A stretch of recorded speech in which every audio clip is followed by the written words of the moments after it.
Murray.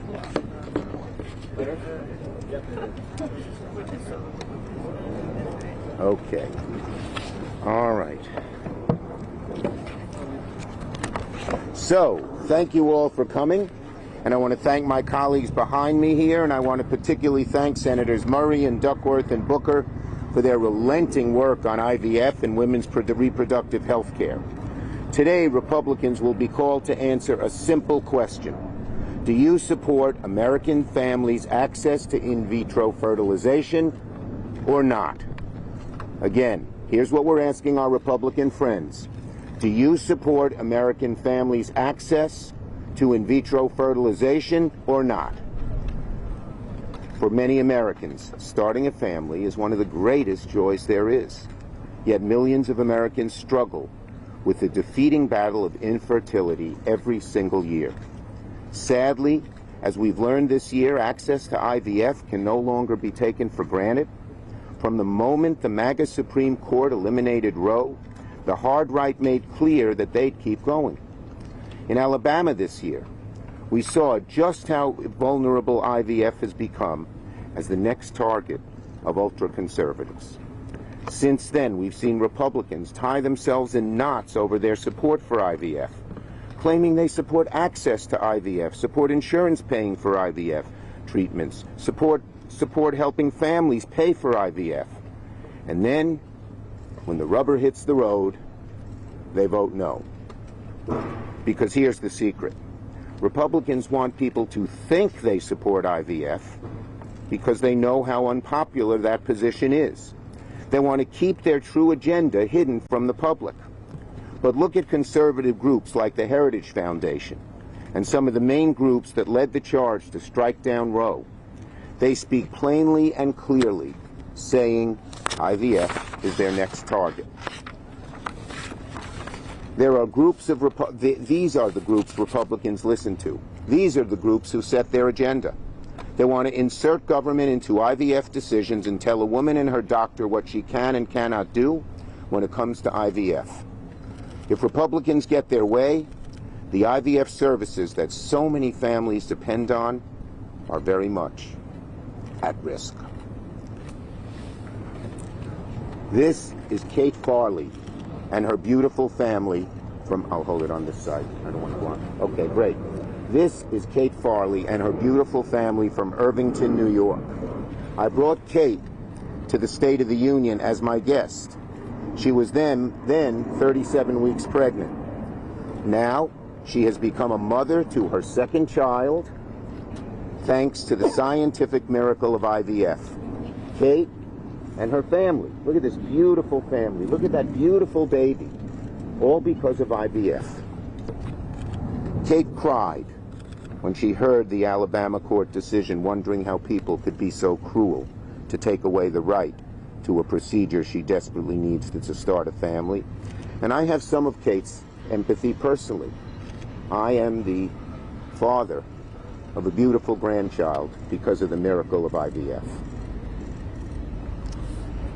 So, today we're working to make sure no kind of family has to face the obstacle that Kate and her family did, Kate Farley. And that's why today the Senate will vote again on the Right to IVF Act. It's time for Republicans to live up to their words. It's time to vote. If Senate Republicans vote no today and strike IVF protections down yet again, it'll be further proof that Project 2025 is alive and well. If people want to see how strong Project 2025's grip is on the GOP, the outcome of today's IVF vote will be very revealing. And yet, by all accounts, there's every reason in the world for senators to all vote yes today. Today's vote is a motion to reconsider. We're asking Republican colleagues if they believe this bill and protecting the very essence of IVF is worth debating. Republicans say they're pro-family. Well, there's nothing more pro-family than IVF. Our bill makes IVF a right for all. It would make insurance companies cover IVF, making it more accessible for millions more Americans to expend their families. And expanding insurance coverage for IVF is not a partisan issue.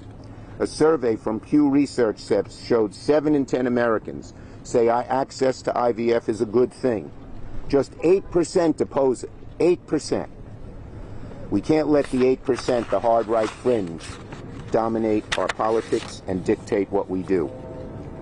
And despite all that, 3 months ago, nearly every Republican senator voted against protecting IVF in this chamber. Now, apparently, some of our Republican colleagues have forgotten about this vote. The junior senator from Oklahoma said there's never been a vote taken on protecting access to IVF. That's astounding. A vital protection for families nationwide, and Republicans can't even remember it. Well, today will jog Republican memories. So today, our Republican colleagues get their second chance, either to stand with American families that struggle with infertility, or stand with Project 2025 in the quest to roll back all reproductive freedoms. It's not hard. If Republicans truly care about American families, they should vote yes. Senator Murray. Well, thank you so much. Later today, we will be voting for the second time on our Right to IVF Act, a bill that protects the right to IVF nationally. It lowers the cost of IVF for families with stronger insurance coverage requirements, and it helps more veterans and service members get IVF. Last time, Republicans killed this bill, and Trump said nothing. Now he says he is a leader on IVF. Well, that tells me two things. First, he probably doesn't understand what IVF is. And secondly, he doesn't understand what leadership is. The only reason IVF is in jeopardy is because Donald Trump overturned Roe, something he has never stopped bragging about. Now Republicans in Congress are playing the same game, posturing as pro-family while voting down this bill to help families grow, pretending to support IVF while championing fetal personhood. But despite Republicans' record, their empty claims about IVF support are only getting more and more brazen. If Republicans are serious about supporting IVF, if Trump's promise to help families pay for it is more than just bluster, there is no reason we can't pass this bill into law and help a lot of people. Republicans need to realize families have been listening to what they say, and today they're going to be watching how they vote.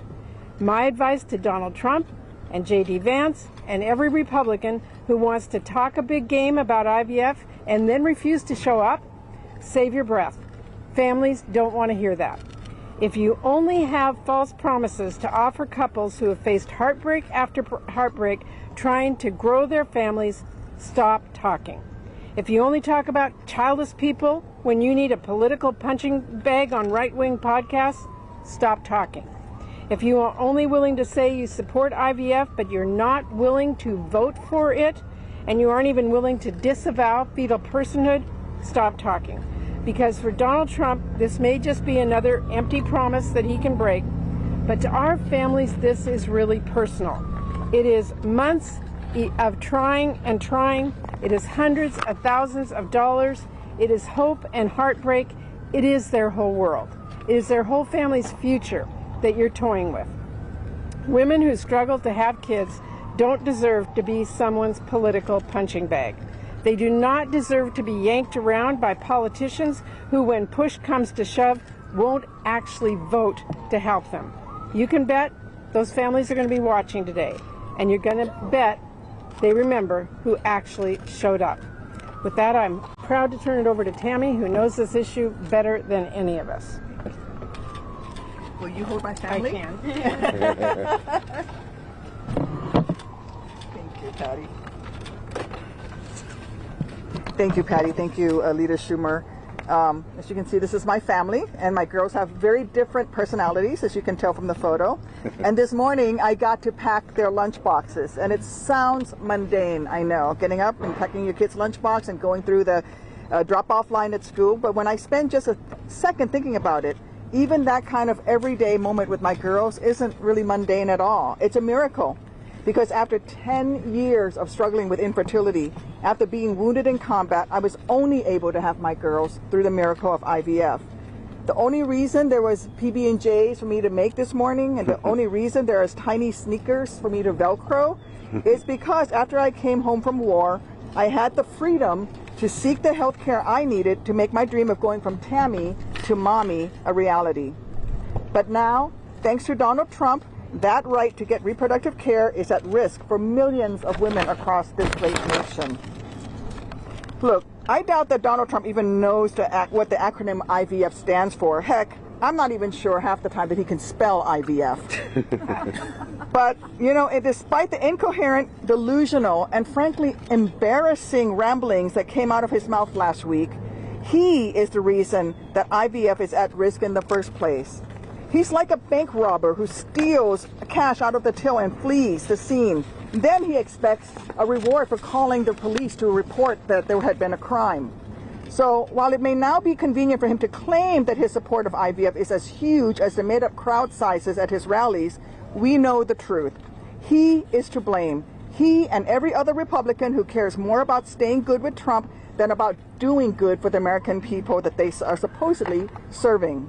Women in this country have been through enough. What women don't need is a man who was found liable for sexual abuse, controlling what we can or cannot do with our bodies. What we don't need are politicians who have sworn fealty to a convicted felon, treating us like we are the criminals. Listen, I'm sure that some of my Republican colleagues are going to run to the nearest camera to claim that their actions have simply been misunderstood. Well, to those colleagues, I say that today's vote is your chance to put your vote where your mouth is, to prove that you believe that every woman in this country deserves the chance to be called mommy without also being called a criminal. Because look, when I went to war to defend this nation's rights and freedoms, I expected that those freedoms to remain when I returned. And I did it because I believe so deeply in the importance of that mission. I'm not asking Republicans to head into combat to show that they care deeply too. I'm not asking them to do anything difficult at all, really. All I'm asking of them is to simply support this bill that could represent millions of women's only chance of starting a family. All I'm asking of them is to vote in a way that reflects the position they claim to have when they're spouting talking points on cable news. With that, I'll hand it over to my good friend, Senator Booker.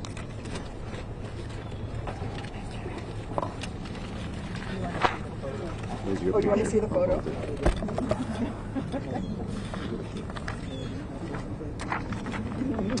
So this press conference should not be necessary. We should not have to be here.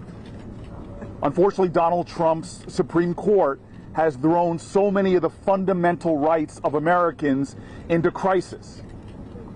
We've seen reproductive care. We've seen marriage equality. We have seen so many of the things from workers' rights to civil rights that we've relied on literally for a generation now force us to show more strength in our activism to defend those fundamental rights.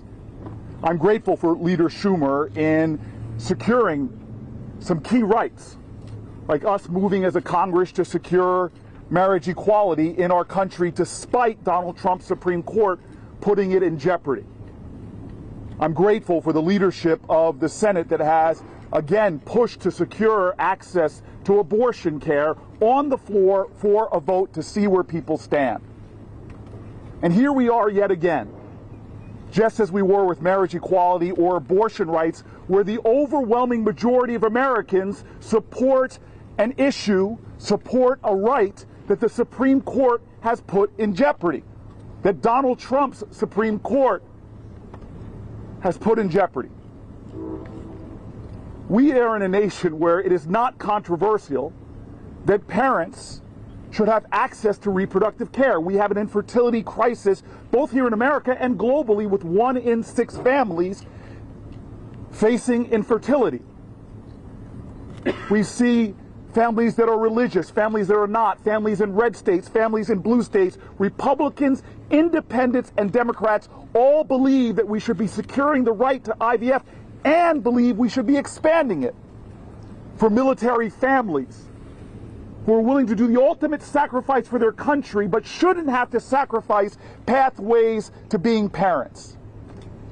And so today is a sad day that we have to stand here and put a common sense bill on the floor only to watch Republicans strain to find excuses not to vote for what over 70% of Americans want. This is not about politics, it's about people. It's about people over politics, and literally, with my colleagues behind them, it's putting the people before the politicians. Look at these families' faces. Look at their joy. Look at their happiness. Look at their glee that they have what is called the great miracle of having children. Literally, in the Jewish faith, the birth of a child is considered to be the renewal of hope for the world. And so this is about hope. It is about love. It is about ensuring that we as a nation are what we say we are, a place with liberty and justice, a place where we really can be about the pursuit of perhaps the greatest happiness there is. I want to just thank the extraordinary leadership of the two women on my left. I've listened to Tammy's story in countless interviews now that we've done together, her sharing her personal pain. I've seen the steadfast, indefatigable leadership of Patty. I want to thank Rosa DeLaura for working with me for years now on expanding access for people through public and private insurance. I am telling you, we are on the right side of history, and we will not stop fighting until those ideals of life, liberty, and the pursuit of happiness are achievable for all families. Great job. Thank you, everybody. We're just going to ask everybody if you guys can all take like 4 steps backwards so we can get a full photo. That was great. These pictures are so beautiful. I know, right? I don't want to block. Let's see. I'm going to kneel. Oh, no. Move the podium. Turn my arm. Okay, sorry. Can you move it? Move the podium. Let's move the podium. Yes. Yes, I'm going to... Too many microphones? Should I move it, Chuck? Former All-American football player. Thank you. I guess I should. Sorry.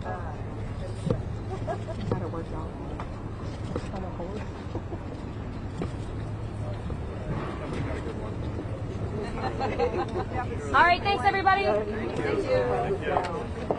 All right, everybody, that was great. Thanks. How do you know? That's what.